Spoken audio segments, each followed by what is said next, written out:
Hi! Welcome to my video about our beauty blending sponges. So I am going to start off by washing my beauty blending sponge before I even use it.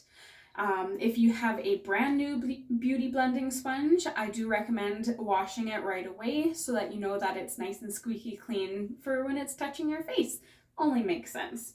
So for myself, I use our satin hand soap to wash my beauty blending sponge. If you do not have this yet, you can definitely talk to me or your independent beauty consultant about getting some. And it is fragrance free and nice and super soft, so it's not harmful for your face or your hands. So this beauty blending sponge has been used lightly. I just used it as a demo just on my back of my hand, just so that there was some color in there so that you can see it. If you have our face cleansing bar, the 3-in-1 cleansing bar, you can also use this for washing your makeup brushes and sponges as well, but I'm running a test on mine, so I'm not going to use it for anything other than my face right now. So let's get going on washing our sponge. So you don't have to do a whole lot of work with it, but just getting it nice and wet, you can already see the foundation that's inside of the sponge coming out. So you can still see it coming out. So this is when my sponge is nice and wet, and I'm going to put some soap on it now. So I put about half a pump of our satin hand soap, and I'm going to rub this in and massage it all in. So if your sponge is a little bit dirtier, you'll be able to see where the dirty spots are. As an example, I just put it on the tip of the beauty blending sponge and on the bottom for today because it was actually already clean. But you just rub it in, you just suds it up, and then when you feel like it has been soaked up enough, because mine was already clean enough, it's not going to take too much for me to get it clean, but as you can see, as I squeeze, it starts to foam up, so that means there's still soap in there.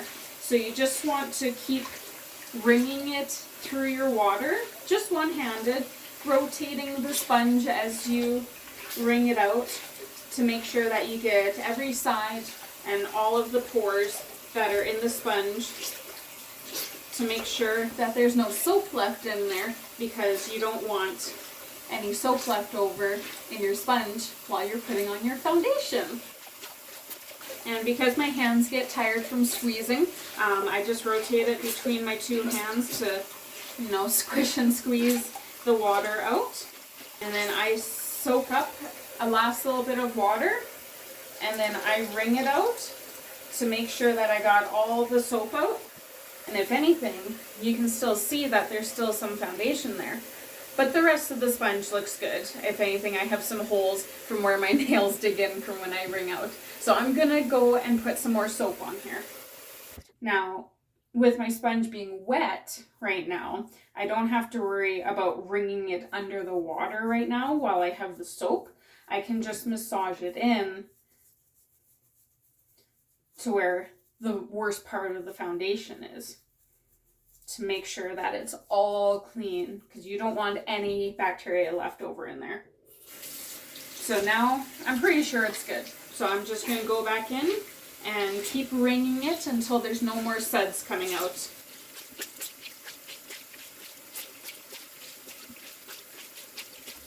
So I feel like it's done. So one more pickup of all that water, and then one more wring out. And I'm just squeezing it in my hand. I'm kind of compressing it this way and this way to get it all out. And there's nothing else coming out, and there's no more residue. So I am a happy camper. So now I can go and use my blending sponge.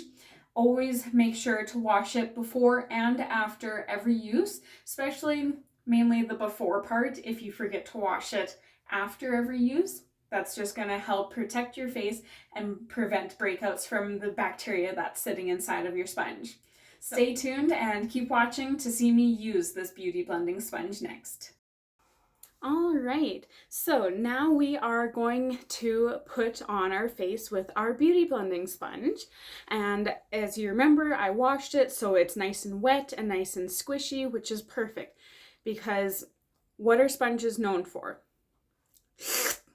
They suck up everything, especially when they're dry. So it's very important to have your sponge wet so that it doesn't suck up any more product or as little amount as possible. Of course, it's a sponge, so unless it was like dripping full, it's still gonna suck up something. So I'm just going to show you the difference of the under eye and then covering up these blemishes with using a beauty blending sponge, our under eye corrector, and our CC cream in very light, and our under eye corrector in our peach color, or our original color.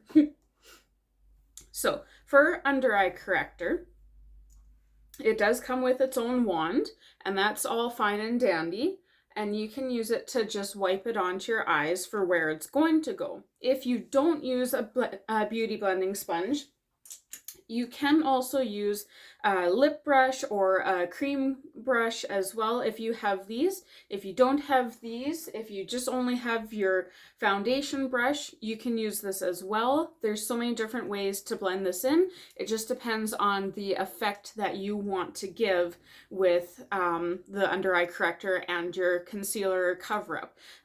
So as an example, I have a few blemishes, so I would like to cover them up just a little bit more so that they're not as obvious. If you have none of the above, you can use your fingers. Just make sure that you've washed your hands and they're nice and clean and they don't have any other products on your hands. So no lotion, because that is going to affect how it goes on your eyes. I'm going to start off with my hands, and I'm just going to do it on the one side. So I'm just going to pat it into place. There we go. So as you can see, there's still a little bit of darkness right underneath my eye here, and that is because the heat of your finger is melting the product, and that's not just my finger, that's everyone's fingers. It's going to heat up the product, so it's going to spread and thin out more, so that means you won't have as much of coverage as you could. Now, if you use a beauty blending sponge, easiest way is using the tip corner versus using the flat bottom, because this way it can get right up into the corner here. And I'm just blotting it into place. And you don't want it to go in your eye, so you can close your eye when you get up into the corner. And there we go. So this is with just applying with the finger, and this is with applying with our beauty blending sponge. Now, I'm just going to go over again lightly with just a little bit more with my liquid foundation brush, just to cover up that last little difference that was in that pocket that is the main area where people show the most darkness. So now I've changed this from my finger to my brush, and I've used this as my beauty blending sponge. It definitely has a different look to it because this is a little more glistening. It has more of a shine to it because of the wetness and the water that's in the beauty blending sponge versus my brush being dry. I personally always use my brush, but if you are a sponge lover, it works as well. So now I'm going to go in with our CC cream, and I currently use the very light shade because I am pasty white. And now I can use the bottom of it to do the rest of my foundation.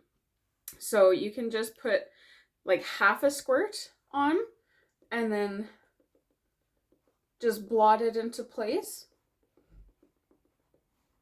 And you can already see the difference of it helping hide the redness, but it's not very thick and caked on, which is good depending on the coverage that a person needs. So as an example, for this side of my face, I don't have that many blemishes. Yay for hormones. Oh well, the joys of being a lady.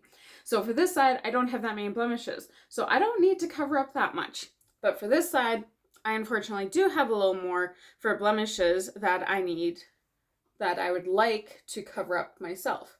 So thankfully, when you do use a beauty blending sponge, if you wait a few moments between each application, you can layer it. So you can let it dry, air dry, and then you can add on another layer if you need to. If you don't need to, like for this side, if I just want to make my face nice and even to hide my natural redness, I can just do one nice little layer and connect it up with the under eye corrector. It just helps tone down the redness. I hope that makes sense. So depending on the coverage that a person needs, you can either do a light layer or you can keep reapplying with any of our foundations to cover up any blemishes that you need. But this video is just specifically to show how to use our beauty blending sponge. So I'm just pressing it onto my face, just blotting it. There we go.